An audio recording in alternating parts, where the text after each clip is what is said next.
Hello all, ఎలా ఉన్నారండి? అందరు బాగున్నారా? Good evening everybody. చూసారా, ఫ్రిడ్జ్లో నేను మ్యాంగోస్ పెట్టుకున్నాను. మళ్ళీ ఎప్పుడు వస్తాయండి? 1 ఇయర్ తర్వాత వస్తాయి.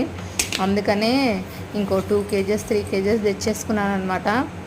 ఇంకా ఇప్పుడు ఈ మ్యాంగోస్ తినేసేసామనుకో, తర్వాత 1 ఇయర్ వరకు వెయిట్ చేయాలి కదా. అన్నీ మంచి మ్యాంగోస్ అనమాట, చాలా టేస్ట్గా ఉన్నాయి. అమ్మే ఆవిడ ఏమని చెప్పిందంటే, దీంట్లో అస్సలు పెస్టిసైడ్స్ ఏమీ వాడలేదని, అంటే మక్క పెట్టడానికి ఏమి యూజ్ చేయలేదమ్మా, ఏం కెమికల్స్, చాలా మంచిగా ఉన్నాయి, మంచిగా ఉంటాయి, తీసుకెళ్ళు అని చెప్పింది. కానీ నిజంగా ఏమో అనుకున్నాను, కానీ టేస్ట్ చూసేసి నిజంగా చాలా బాగున్నాయి.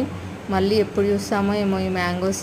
ఇంకా జూన్ వచ్చేసింది కాబట్టి ఇంకా అయిపోతాయి. ఇవే లాస్ట్ మ్యాంగోస్ అనుకుంటా, ఇంకా మళ్ళీ దొరకవు. చూడాలి, 1 ఇయర్ వరకు వెయిట్ చేయాలి మ్యాంగోస్ కోసం. నాలాగా ఎవరైనా 1 ఇయర్ వరకు మ్యాంగోస్ వెయిట్ చేయాలని ఫీల్ అవుతున్నారా? అలాంటి